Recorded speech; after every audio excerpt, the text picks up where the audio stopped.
falou em ansiedade, eu tenho que pensar ou em medo ou em preocupação. É sempre assim, tá? Ah, fulano tem ansiedade, tá? O que esse fulano tem? Ou eu tenho ansiedade, o que eu tenho afinal? Você tem ou uma resposta de medo ou uma preocupação. Ponto. Então esse é o ponto. Ansiedade é preocupação ou medo. Ou, mais frequentemente, os dois. Tá? E a gente vai ter medo. O medo, até certo ponto, ele é bom. E a preocupação, até certo ponto, ela é produtiva. Ela é útil. Isso vai virar um transtorno de ansiedade quando isso vira um transtorno de ansiedade quando esse medo ele perde a sua função, ele fica exagerado. E a preocupação também ela perde a sua função. Se eu estou preocupado com uma prova que eu vou fazer amanhã, ou mês que vem, ou semana que vem, e eu estou estudando para essa prova, eu estou me preparando para essa prova, isso é uma preocupação útil, é uma preocupação bem-vinda. Quando você atravessa uma rua, você olha para os dois lados porque você está preocupado com a possibilidade, ou medo também, com a possibilidade de você ser atropelado. Então é útil a gente ter esse medo, a gente ter essa preocupação. O problema é que se a gente se a gente aumentar isso daí,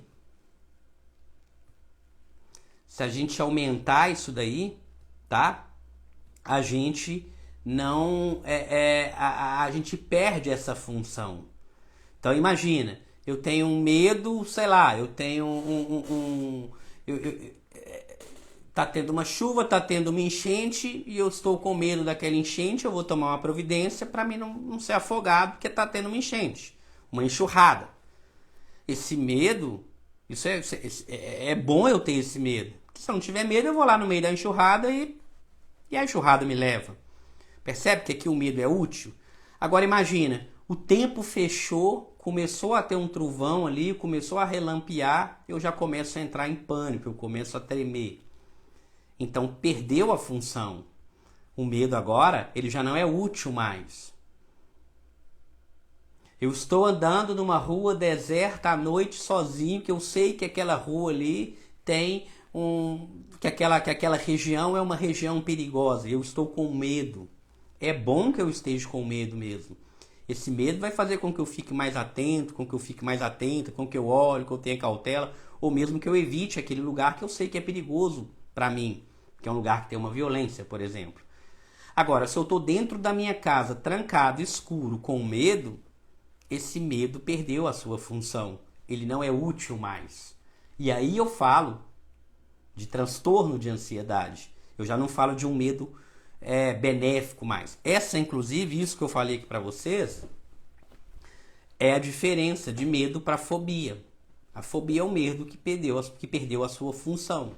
Qual é a utilidade prática de você ter medo de barata, por exemplo? Vocês podem falar assim, é nojento. Não, nojento eu também acho, né? Se você começar a beijar uma barata, lamber uma barata, você é um meio porco, assim, não sei, né? Mas ter um medo ao ponto de você passar mal, ao ponto de você tremer, ao ponto de você quase desmaiar, qual é a utilidade desse medo? Não tem utilidade nenhuma, gente. Então, voltando, ansiedade é um medo ou preocupação que perderam as suas funções, tá? E essa crise de ansiedade, ela vai ocorrer quando a pessoa, ela tá lá, mesmo às vezes sem perceber, ela tá lá um pouco, ela pode estar nervosa com alguma coisa, preocupada com alguma coisa, tensa, e ela tem essa crise de ansiedade, ou muitas vezes não, tá? Às vezes a pessoa fala, olha, do nada, eu tô aqui do nada e a crise vem. Do nada. Não teve nenhum evento que me desencadeou essa crise. Às vezes acontece, tá? E outras vezes essa crise vem desencadeada por alguma coisa. A pessoa tem um medo de barata, ela vê uma barata, ela entra em pânico. Tem gente falando que tem medo de gato. Então veja um gato, entra em pânico. Medo de cachorro, veja um cachorro, entra em pânico. Mas às vezes não. Às vezes esse pânico vem Do nada, a pessoa não viu nada. Então, para a gente entrar nesse assunto, é entender. Ansiedade é ou eu estou falando de medo, ou eu estou falando de preocupação, ou eu estou falando dos dois. Tá? Então, isso aqui é a ideia. Tá?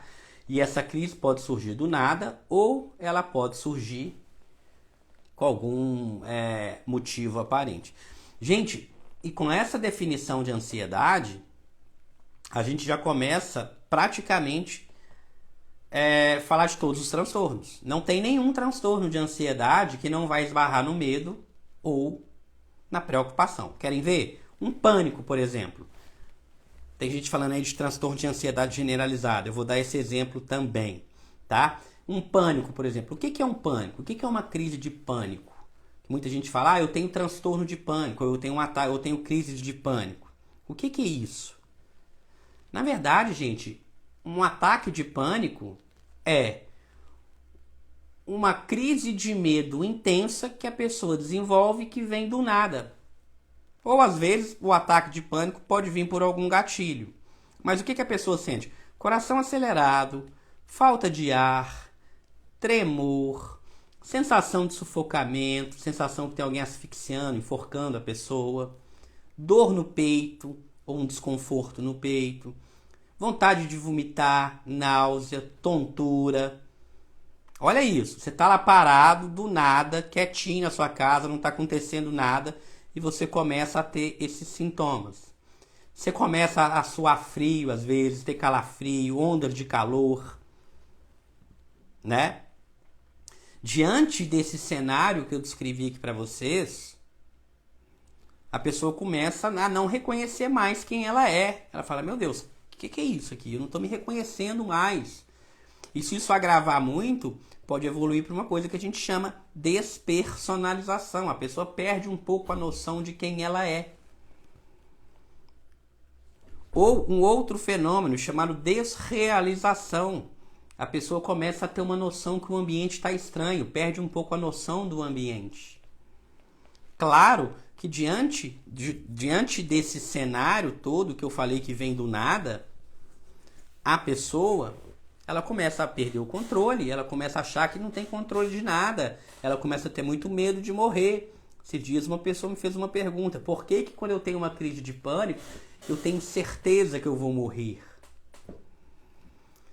E, gente, e saber isso tudo aqui que eu tô falando? Para que é importante saber isso tudo? Porque vocês vão ver que na hora que eu entendo, que eu consigo compreender que isso é um ataque de pânico, que todos esses sintomas que eu estou sentindo são de um ataque de pânico e não são de outra coisa, isso por si só é terapêutico. Claro que tem estratégias, tem técnicas para isso. Mas se eu virar para vocês e falar, uma pessoa que vai num parque de diversão, paga lá um ingresso, sei lá, paga R$5, R$10, não sei, né? Paga um ingresso para andar num brinquedo, para andar numa montanha-russa, por exemplo. Na verdade, a pessoa que está andando numa montanha-russa, ela está sentindo isso tudo. Ou seja, a pessoa pagou o ingresso para andar numa montanha-russa para ter crise de ataque, para ter crise de pânico.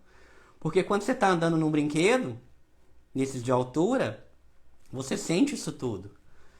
Uma pessoa que pula de paraquedas, ela sente isso tudo, mas ela vai lá e pula de novo. Uma pessoa que está escalando o Everest, ela sente isso tudo, mas ela vai lá e escala de novo. Ou seja, boa parte do problema está na interpretação dos sintomas. Então, é importante a gente conhecer isso para a gente vencer a ansiedade. A gente não vence a ansiedade só com remédio, só com comprimido e pronto. O medicamento, ele é uma ferramenta importante para isso. Não vai dar tempo de eu explicar de remédio, explicar tudo aqui, mas o medicamento, ele é uma ferramenta para isso. Ele não é a única opção para isso. E digo mais, só com medicação, dificilmente alguém vai vencer a ansiedade só com remédio. Ah, então você é contra remédio? Claro que não. A pessoa que está num sofrimento, dependendo de um transtorno, de um quadro, ela precisa ser medicada. Não tomar um remédio por preconceito é uma besteira. É uma besteira. Você quer ver que é uma besteira? Se você tem pressão alta, você vai lá e toma tranquilo. Se você tem diabetes, você tem que tomar. Se você é anticoncepcional, muita gente toma. Agora, falou que é medicação para depressão, para ansiedade, muita gente fica, não tomo de jeito nenhum, eu sou forte, não sei o quê. Por quê? Porque a pessoa associa o medicamento à fraqueza. Infelizmente, muita gente associa, a gente fala muito do outro, né? Não, a minha família, as pessoas, elas me criticam que eu tomo remédio e tal. E de fato, as pessoas criticam sim medicamento. Mas muitas vezes a própria pessoa que toma, ela critica o medicamento. Ela pode até não criticar verbalmente. Não necessariamente a gente verbaliza. Eu tenho paciente que toma remédio, mas fica o dia inteiro, né, remoendo e fala, nossa, eu me sinto culpada por estar tomando remédio. Parece que o remédio é uma muleta. Eu me sinto fraca por tomar um medicamento. Muita gente fala isso, a própria pessoa que toma. Então o preconceito, ele vem de fora. Mas esse preconceito, muitas vezes, a própria pessoa tem preconceito contra ela mesma. Né? Ah, eu não quero ficar dependente, eu vou ficar dependente, eu vou ficar viciado, eu vou ficar... Gente, muitas vezes você vai precisar tomar medicamento sim. E aí se você não tomar, você não é obrigado a tomar, ninguém vai te obrigar a tomar. Mas você não vai ter uma outra opção, ou você vai tomar ou você vai ficar sofrendo. E não é uma atitude muito inteligente você ficar tomando remédio, você não tomar um remédio, sendo que ele vai te ajudar. E também não é uma atitude muito inteligente você ficar tomando remédio à toa. Então essa ideia de amar remédio ou então odiar remédio é uma ideia que tem que ser combatida. Você não deve nem amar o remédio e você não deve nem odiar o remédio. Você deve tomar um remédio, se ele tiver uma boa indicação para você, você deve tomar. Se ele não tiver, você não deve tomar. Então essa que é a ideia. E a gente vê gente que qualquer coisinha sai tomando tudo quanto é tipo de remédio, que não é legal. E a gente vê pessoas também que estão sofrendo com algo tratável. E o que é pior, eu falava aqui para vocês agora que durante uma crise de ansiedade, a pessoa de fato ela não morre, tá, gente? Ninguém morre tendo um ataque de pânico, ninguém enlouquece tendo um ataque de pânico e ninguém perde o controle tendo um ataque de pânico. O que a pessoa tem é uma sensação de morte. E corrigir essas sensações faz parte, inclusive, do tratamento. Mas uma ansiedade não tratada a longo prazo, 5 anos, 10 anos, 15 anos, 20 anos, 30 anos convivendo com uma ansiedade, além de você perder muito nos seus relacionamentos, perder oportunidades profissionais, ter problemas às vezes em relacionamentos conjugais, relacionamentos com amigos, familiares, porque querendo ou não, isso interfere não só no seu bem-estar, mas interfere nos seus relacionamentos e interfere também na sua saúde física. Não durante a crise não, mas ao longo dos anos, o estresse crônico, ele prejudica sim a sua saúde física e é um fator de risco para depressão. Por isso que ansiedade e depressão andam de mãos dadas.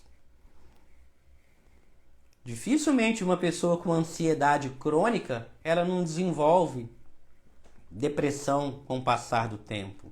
E da mesma forma, pessoas com depressão têm uma tendência a desenvolver sintomas ansiosos. Tanto que a depressão com sintomas ansiosos, que na verdade é o tema da live de hoje, acontece mais ou menos em 50% dos casos. Ou seja, metade das pessoas que têm depressão experimentam sintomas de ansiedade, tá? Então, olha só, eu falei para vocês aqui os sintomas de um ataque de pânico. Vários sintomas físicos e alguns sintomas mentais. Por que eu tenho que saber disso? Porque quando eu analiso os sintomas mentais de um ataque de pânico, sintomas mentais é a interpretação dos sintomas físicos. Pronto. Se eu pegar um transtorno de ansiedade generalizado, os principais sintomas são irritabilidade, insônia, dificuldade de concentração, problemas de memória, tensão muscular, boca seca, sudorese, náusea, diarreia, vontade de ir no banheiro toda hora e faz só um pouquinho. Tinha um paciente que falava para mim que ia no banheiro de 5 em 5 minutos, às vezes de 10 em 10 minutos. Pensa, gente, em uma hora a pessoa ir no banheiro 6 vezes. A pessoa passa boa parte do dia dela no banheiro. E ela vai lá, faz xixi, faz só um pouquinho e volta. Faz xixi, faz um pouquinho de xixi e volta. Né? Diarreia, desconforto intestinal. Tudo isso num quadro de ansiedade generalizada. A pessoa, então, por quê? A mente da pessoa não para. A pessoa está preocupada o tempo inteiro. Então, olha só, os principais sintomas mentais. Preocupação intensa, pesadelo, às vezes, problema para dormir, oscilação de humor, uma sensação que algo ruim vai acontecer o tempo todo. Meu Deus, alguma coisa ruim vai acontecer. A pessoa não consegue relaxar de jeito nenhum. De jeito nenhum a pessoa consegue relaxar. Vontade de chorar, compulsão alimentar, às vezes a pessoa reclama que vai toda hora comer, abrindo a geladeira toda hora. Sensação de esgotamento, pensamento acelerado, uma tendência a pensar só negativo, foco só no negativo. Essa pessoa se isola muitas vezes, começa a ficar triste, medo de perder o controle, problema sexual, diminuição do interesse sexual, muitos projetos ao mesmo tempo e não consegue fazer nada.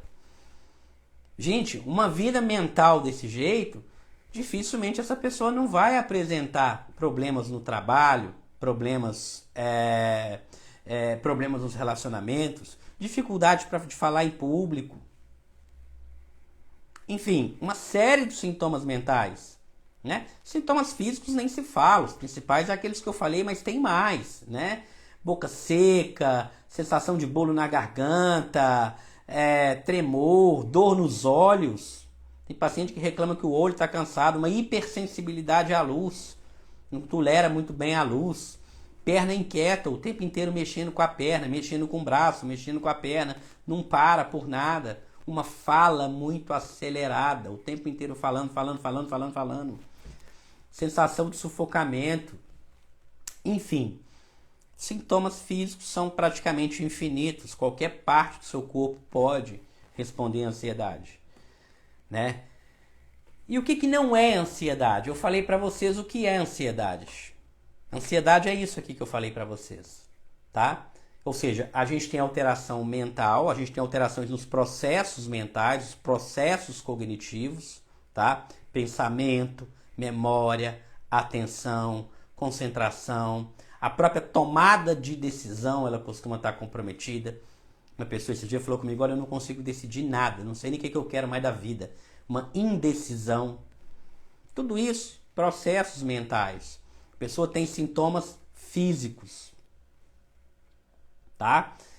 Ou seja, ela sente no corpo isso tudo e ela se comporta de alguma forma. Gente, entender isso é parte do processo de cura. Entender isso é parte do processo de tratamento para a gente livrar de vez a ansiedade. Porque o que diferencia muitas vezes uma pessoa que tem um transtorno de ansiedade para uma pessoa que não tem um transtorno de ansiedade não são esses sintomas. Porque esses sintomas praticamente todo mundo tem. Mesmo quem não tem transtorno de ansiedade sente isso muitas vezes. O problema, muitas vezes é um problema de atenção, a pessoa dá muita atenção para esses sintomas e ela para a vida dela por conta desses sintomas. E às vezes uma outra pessoa que também tem esses sintomas não para a sua vida. Eu não estou falando que é fácil, é só parar de prestar atenção que está tudo certo. Mas começar a entender que boa parte do problema não são necessariamente os sintomas, é uma intolerância que a pessoa tem a esses sintomas. Existem estratégias para me atenuar esses sintomas, mas existem estratégias também que se eu parar de dar tanta importância para esses sintomas meio que desistem, meio que vão embora. Ah, é tão simples assim? Não é simples, mas é possível. Mas isso não vai acontecer de forma passiva. É isso aqui que as pessoas precisam entender. O tratamento ele não é passivo. O que é um tratamento passivo? Se você tem uma infecção de garganta, você vai no médico e ele te passa um antibiótico e pronto.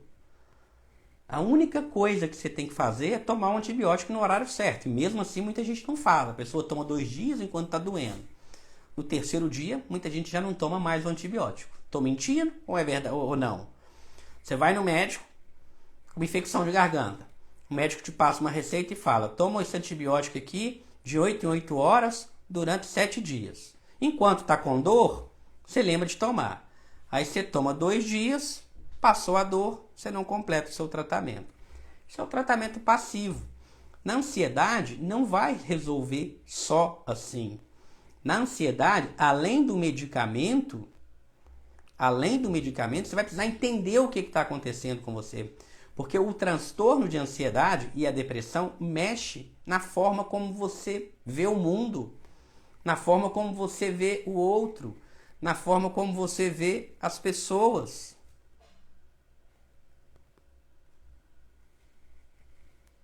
Entende?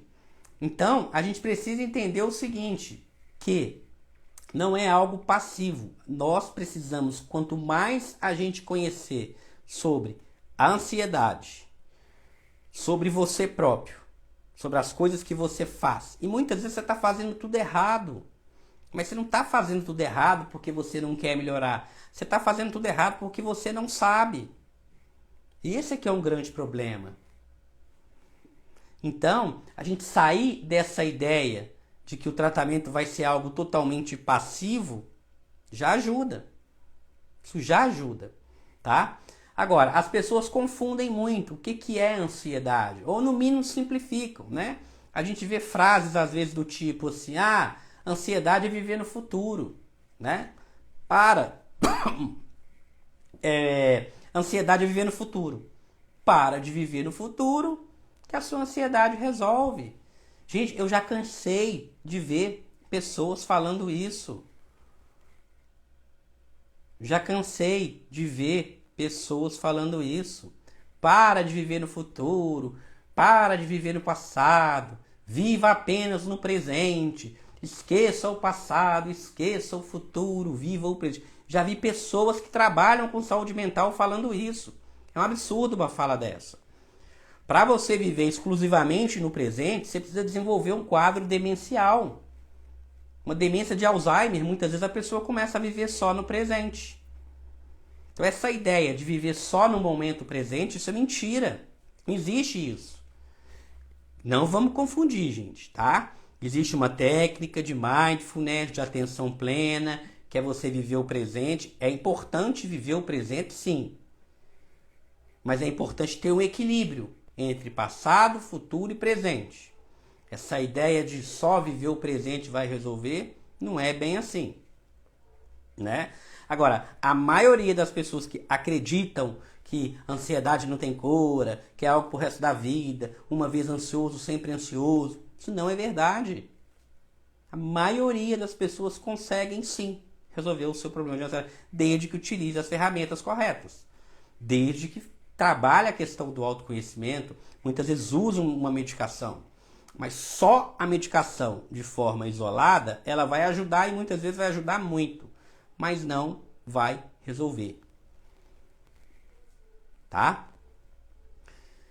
Então, gente, a ansiedade é viver no futuro. Pelo amor de Deus, gente, a pessoa ela tem muitas vezes sintomas neurovegetativos. O que é isso? A pessoa tem sintomas físicos no corpo dela.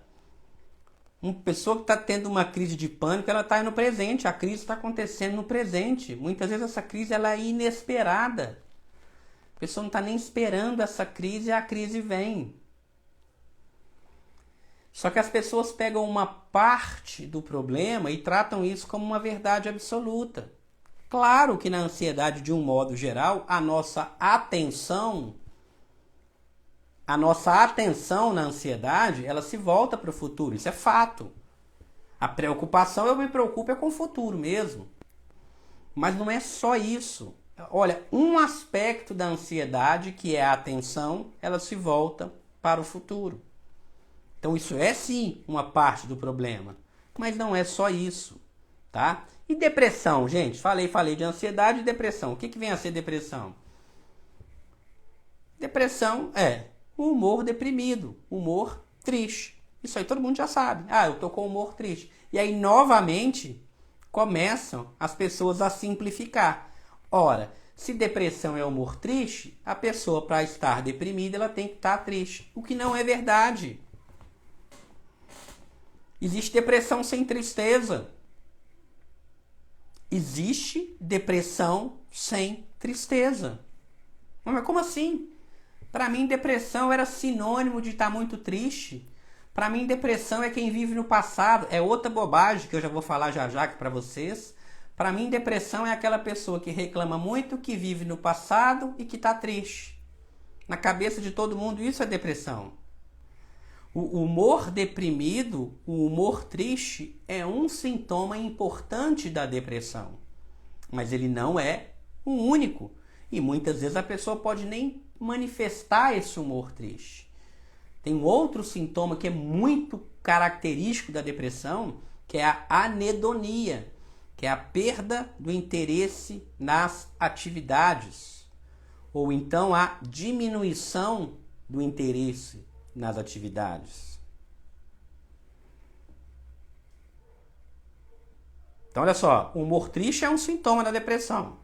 O outro sintoma é anedonia, perda do interesse nas atividades que antes eram prazerosas, ou então diminuição nessas atividades. Ou seja, a pessoa gostava de fazer alguma coisa, ela já não gosta mais. Ou então até faz, mas faz sem ter muito entusiasmo, sabe? A pessoa gostava de sair, já não gosta mais. A pessoa gostava de ler, já não gosta. Até lê, mas tá lendo um pouco arrastado. A pessoa gostava de conversar, de bater papo, já não gosta mais. A pessoa gostava, sei lá, de jogar um videogame, não gosta mais. Gostava de um jogo de futebol, não gosta mais. Gostava de dançar, não gosta mais. Né? E às vezes a pessoa nem tem humor triste, ela só tem esse desânimo, essa anedonia de perder o interesse nas coisas. E mais, gente, esse humor triste é na maior parte do dia, na maior parte do tempo. Pode ter alguns momentos do dia que esse humor normalize. E aí as pessoas que adoram julgar, pessoa para ajudar a gente não acha muito não. Pessoa para criticar, é só você levantar a mão que aparece 50. Já repararam isso, gente? Se você tem alguma depressão, uma ansiedade, você posta em alguma coisa, gente, tô precisando de ajuda, vem aqui e tal. Ninguém quer. Agora, para criticar é o tempo todo. Tô mentindo? Não tô.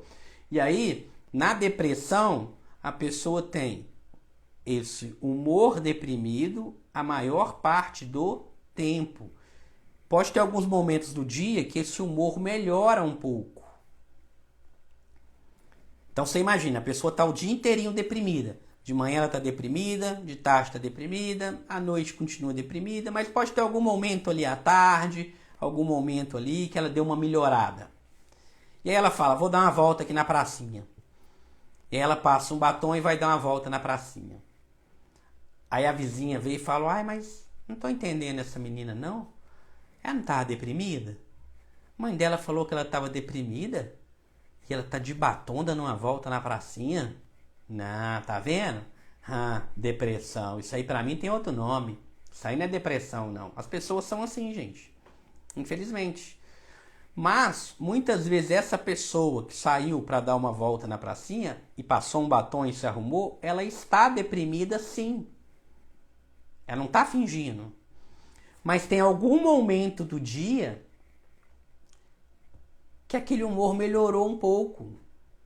Ou seja, imagina uma pessoa que passa a maior parte do dia deprimida. Mas tem algum momento do dia que isso pode oscilar. E ela pode melhorar um pouco. Ela não está mentindo. Ela não está enganando. Ela não está fingindo. Porque a história da doença, a história do transtorno, a história natural da doença fala isso pra gente. Olha, o seu humor é predominantemente rebaixado. Não está falando que é o tempo todo rebaixado. Eu vou ler para vocês o critério. Olha como que está escrito no livro. Vou ler do jeitinho que está no livro. Humor deprimido na maior parte do dia, quase todos os dias. Olha isso. Humor deprimido na maior parte do dia. Tá falando que é o dia inteiro? Não. Humor deprimido na maior parte do dia. Quase todos os dias. Olha isso. Humor deprimido na maior parte do dia, quase todos os dias. Conforme indicado por relato subjetivo, sente-se triste, vazio, sem esperança. Ou por observação feita por outras pessoas. Então, no livro, quando a gente estuda depressão, só que ninguém presta, primeiro porque ninguém estuda, todo mundo dá palpite em comportamento humano sem saber nada. Mas quando a pessoa lê alguma coisa, ela desconsidera isso. É na maior parte do dia, criatura, não está falando que é o dia inteiro. Só que as pessoas julgam. Mas aí a gente também tem que aprender a filtrar um pouco isso. Hoje em dia, uma pessoa que não souber lidar bem com crítica, ela tem que tomar uma providência para resolver isso na vida dela. Porque crítica sempre vai ter. Você com depressão, você vai ser criticada. Sem depressão, você vai ser criticada também.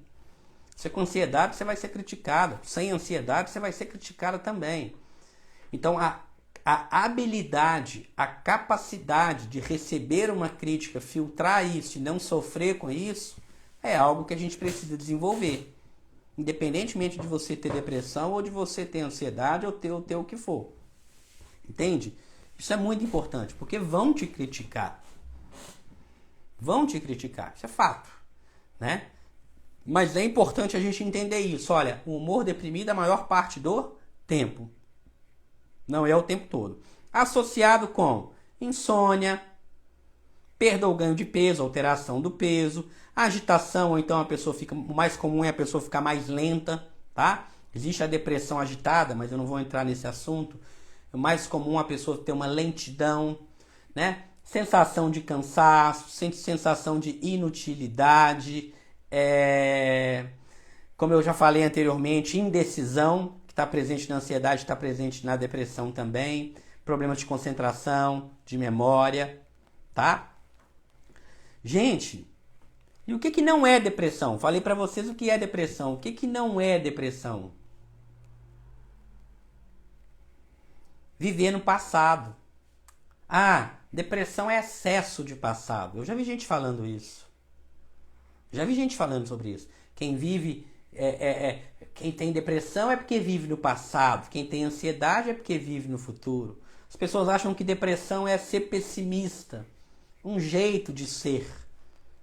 Ah, fulano é pessimista demais, fulano é depressivo, porque fulano é pessimista.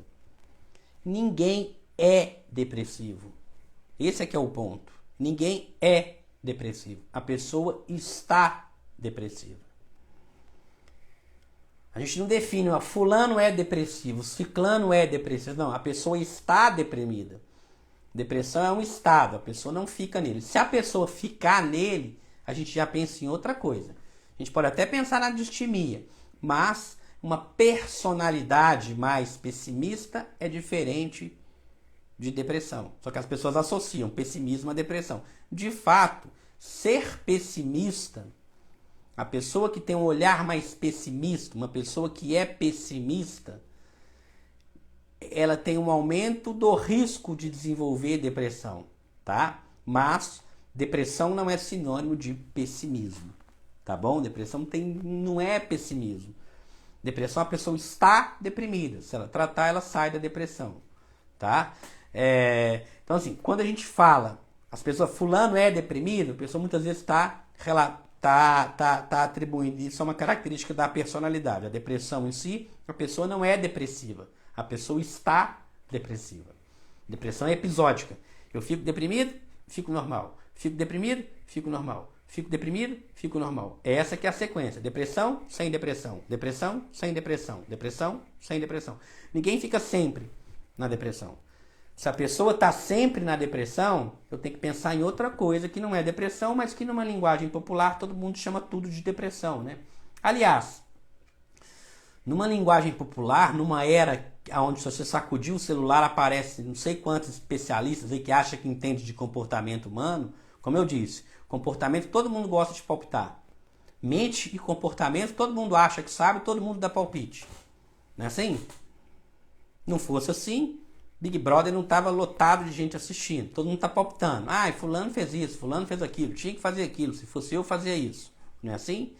E infelizmente é isso que a gente vê por aqui.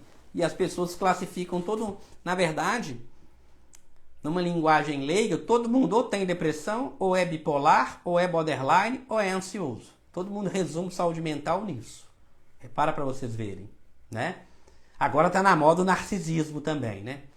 Você não gosta da sua mãe, você não vai com a cara da sua mãe, você chama sua mãe de narcisista. Alguém que você não gosta, alguém que fala umas coisas que você não gosta, você já logo chama de narcisista. É outra coisa que está na moda também agora, é chamar todo mundo de narcisista. Então, assim, educação também está cheia de palpiteiro. Palpiteiro tem palpiteiro em todos os lugares, né? Infelizmente. Bom, associar a depressão à falta de Deus, falta de fé, preguiça, falta de força de vontade, né? Isso, gente, é a maior bobagem, né? Não vou nem render nesse assunto, não, porque isso é a maior bobagem. Agora, gente, pelo amor de Deus, ninguém vai deixar de ser deprimido, ninguém vai sair da depressão ou sair da ansiedade porque você está pedindo. Não seja um gênio, ou melhor, não seja estúpido ou estúpida de chegar para uma pessoa e falar assim, sai dessa, sai dessa depressão, para, o dia tá lindo, você é bonita demais, nossa, você é maravilhosa, sai da depressão, sai dessa, ansiedade pra quê? Ou então, eu não sei o que é ansiedade, e olha que a minha vida é cheia de problema, e eu não sei o que é ansiedade, eu sou calma, depressão, não tem tempo para ter depressão, a coisa mais boba que alguém pode fazer para outra é pedir para ela sair da depressão. Sai da depressão. Olha, tô te olhando aqui, você realmente é muito bonita, saia da depressão. Deixa de ser boba, levanta dessa cama e saia da depressão. Ah, para, saia dessa ansiedade. Não queira ser esse gênio, né, gente? Pelo amor de Deus, né? Ninguém vai sair de uma depressão porque você está pedindo para a pessoa sair da depressão. A pessoa vai olhar para você e falar, caramba, eu não tinha pensado nisso. Estou saindo dessa. Muito obrigado, você é um gênio, né? Pelo amor de Deus, né, gente? E agora, gente, se a gente for falar de depressão e ansiedade, a gente vai ver que os sintomas eles são muito parecidos. Olha, alteração do sono. Tem alteração do sono na depressão? Tem. A pessoa tem dificuldade para dormir. Na depressão, muitas vezes a pessoa tem o que a gente chama de insônia terminal. A pessoa até dorme, mas ela fica, ela dorme, mas ela acorda ao longo da noite. Mas tem alteração do sono na depressão. Problema de concentração. Tem na depressão? Tem na depressão. E na ansiedade, gente? Na ansiedade também eu tenho problema de concentração. Na ansiedade também eu tenho problema do sono. Então, olha só, um dos sintomas da depressão é insônia, problema para dormir. Olha, na ansiedade também eu tenho problema do sono. Na depressão eu tenho problema de concentração. Na ansiedade também eu tenho problema de concentração. Na depressão eu tenho problema de fadiga, de cansaço. Parece que eu estou cansado, cansada o tempo todo. Na depressão também eu estou cansado. Eu costumo ficar muito irritado. Na depressão, muitas vezes, um dos sintomas da depressão é a irritabilidade. Na ansiedade também tem irritabilidade. Alteração do peso, alteração do apetite. Na depressão tem. Na ansiedade também tem. Perceba, gente, que os sintomas da depressão e os sintomas da ansiedade são praticamente os mesmos. Não tem muita diferença. Os sintomas são quase os mesmos. O que muda? Muda os sintomas centrais. O núcleo do transtorno muda. Porque olha só, na depressão, qual que é o núcleo do transtorno? É o humor deprimido, humor triste, associado com anedonia, perda do interesse ou prazer. Todos os sintomas periféricos, alteração do sono, concentração, cansaço, alteração do apetite, alteração psicomotora, a pessoa fica mais agitada ou mais inquieta, todos esses sintomas eu tenho tanto na depressão quanto na ansiedade. O que muda é o miolinho, o que muda é o núcleo, que na depressão eu tenho humor deprimido e perda do interesse e prazer. Na ansiedade eu tenho o quê? que eu falei no início da live para vocês? Medo ou preocupação. Então é basicamente o seguinte: na ansiedade eu tenho medo e ou preocupação. Na ansiedade eu tenho medo e preocupação. Ou medo, ou preocupação, ou os dois. Na depressão eu tenho o humor deprimido e perda do interesse. O resto, gente, é tudo igual. Até dor. Eu estou vendo alguém comentar aí sobre dor. No transtorno de ansiedade generalizada, por exemplo, a pessoa costuma ter ela reclama muitas dores musculares, dores difusas de um modo geral. Na depressão, muitas vezes ela vem acompanhada de dor também. A depressão diminui o limiar da dor. Ou seja, gente, depressão e ansiedade, os sintomas são quase os mesmos. O que muda são os sintomas centrais. E além disso, muitas vezes a depressão ela acontece junto com a ansiedade. A depressão ansiosa. Existe um quadro chamado de depressão ansiosa, onde eu tenho tanto sintomas de ansiedade quanto sintomas de depressão. A famosa depressão com características ansiosas. Depressão com características ansiosas. Ou seja, olha isso. E aí eu vou ter pessoas que têm depressão, teoricamente uma depressão pura, só que a gente já viu aqui que mais ou menos 50% das pessoas não têm essa depressão, só a depressão pura. E eu posso ter a depressão com alguns sintomas da ansiedade. Mas eu posso ter também a ansiedade com alguns sintomas da depressão. Se esses sintomas estiverem muito misturados, olha, eu tenho alguns sintomas de depressão e tenho alguns sintomas de ansiedade, mas eu não sei muito bem qual que predomina. Predomina ansiedade ou predomina depressão? Tá tudo mais ou menos misturado. Eu vou chamar de um transtorno misto. Quadro misto. Agora, se predomina a depressão, e normalmente depressões mais graves, com alguns sintomas ansiosos, eu vou chamar de depressão com sintomas ansiosos ou depressão ansiosa. Vocês podem estar pensando, mas para que isso tudo? Porque isso vai mudar no tratamento. Isso muda o tratamento. Eu já vou entrar nisso já já. Então, olha, eu tenho a depressão pura e eu tenho a ansiedade pura. Agora, se eu misturar os dois, eu estou falando de um quadro misto. Que a CID, agora nós já estamos na CID-11, né? A gente ainda usa a CID-10, mas já tem a CID-11, que é a Classificação Internacional das Doenças, classifica como um quadro misto. Normalmente o quadro misto, ele é um quadro que eu tenho sintomas leves de depressão, junto com sintomas leves de ansiedade. Mas não entenda leve como algo que não tem problema. Leve é porque tem quadros mais graves ainda.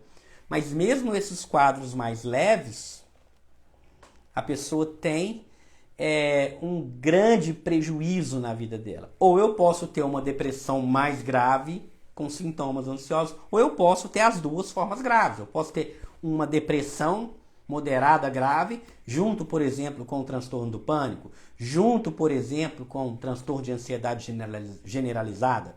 Posso ter as duas condições ocorrendo junto, ou eu posso ter tudo misturado, tá? Gente, e por que é importante saber isso tudo? Sem conhecimento você não vai longe. Não vai longe. Aprender a identificar esses sintomas é muito importante. Para quê? Para que você consiga melhorar esse problema. E se a gente for falar em termos de transtorno de ansiedade, eu preciso conhecer esse transtorno de ansiedade bem. Preciso conhecer ele bem, preciso entender o que está por trás. O que está por trás de um transtorno de ansiedade generalizada? O que está por trás de um transtorno de pânico, por exemplo? Aquilo que eu falei no início da live, duas pessoas podem sentir a mesma coisa.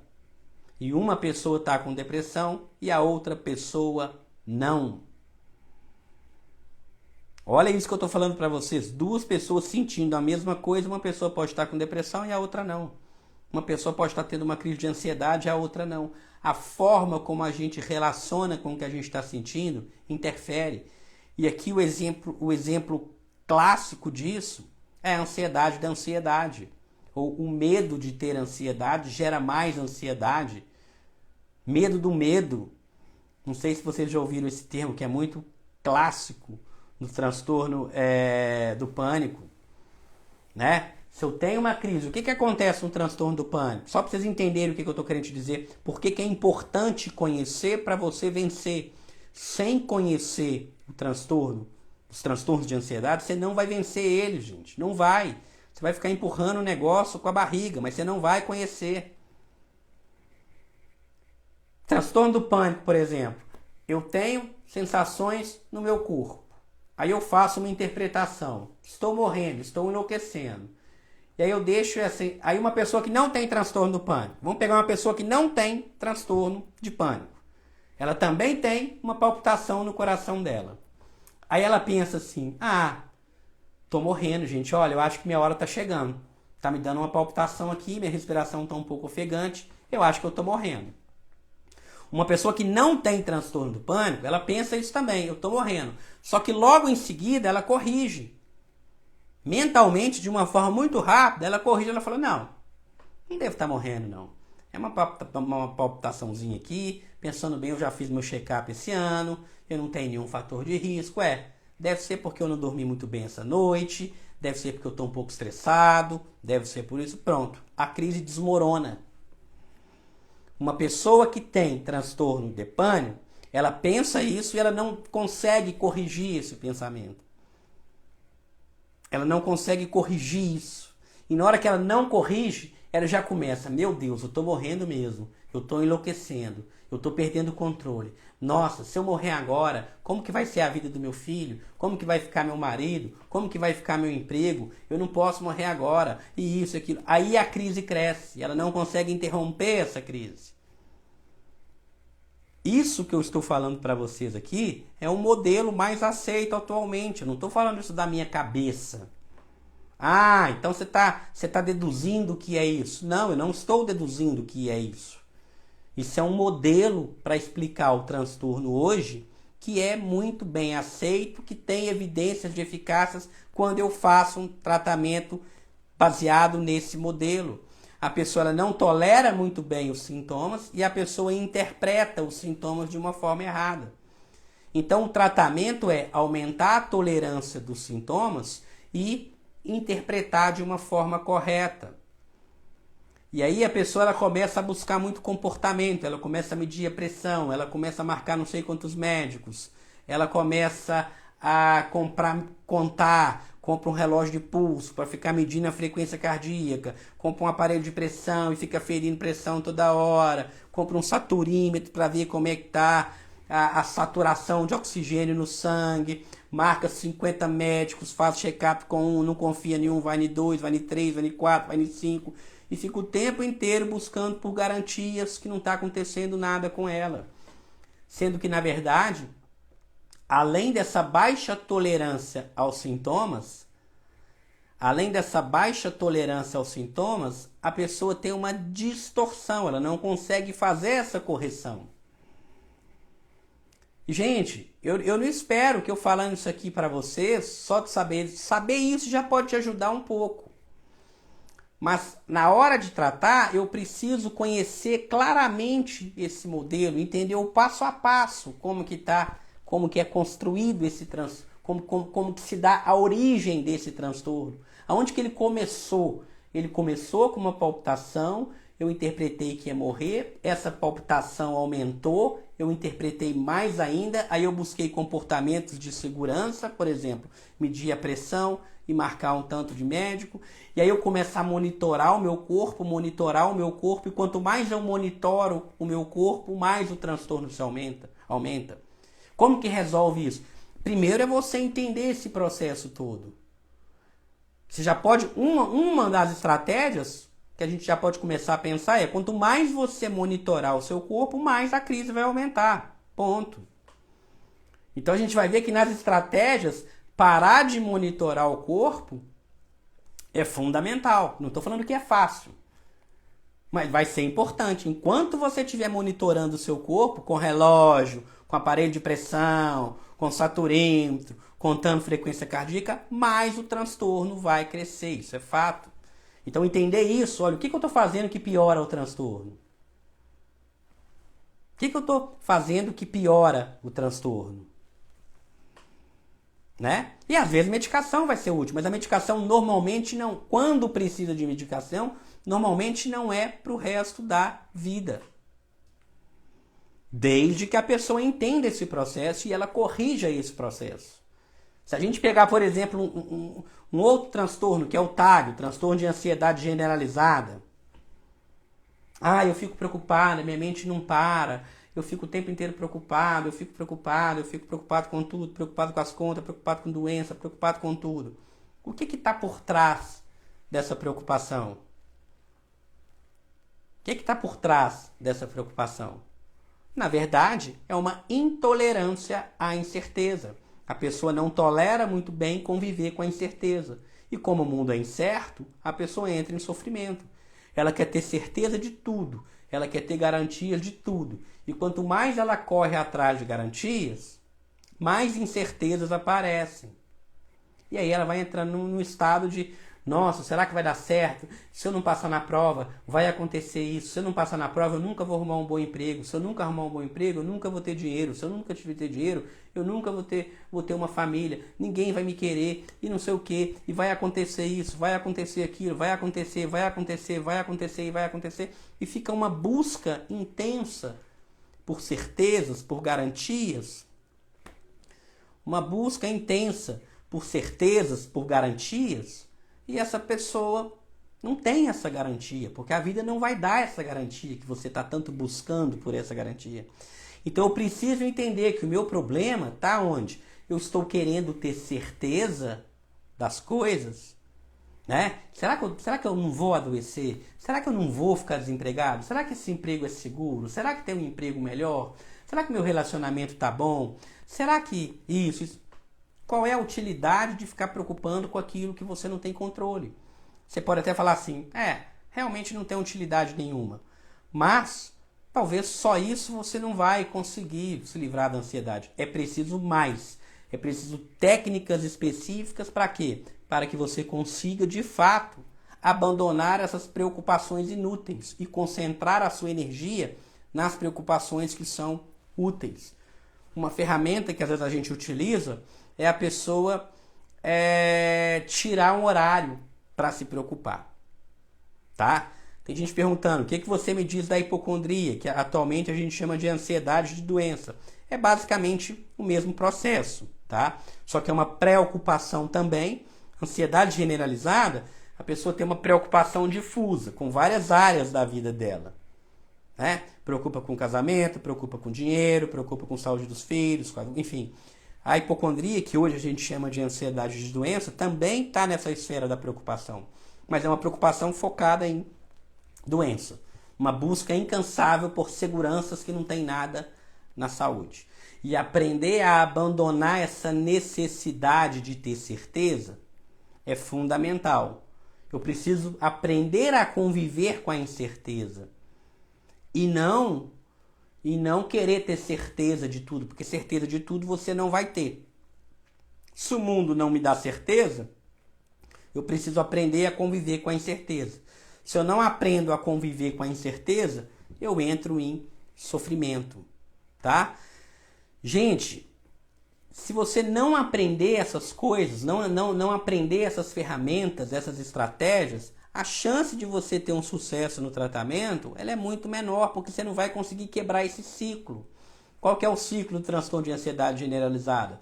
Intolerância à incerteza. Qual que é o ciclo de um ataque de pânico? Aquela interpretação errada. E mais, nem a interpretação errada, a incapacidade de corrigir aquela interpretação. Mas incapacidade aqui não é no sentido que você é uma incapaz. Não é nesse sentido. É no sentido que você não sabe, você não tem as ferramentas corretas, tá?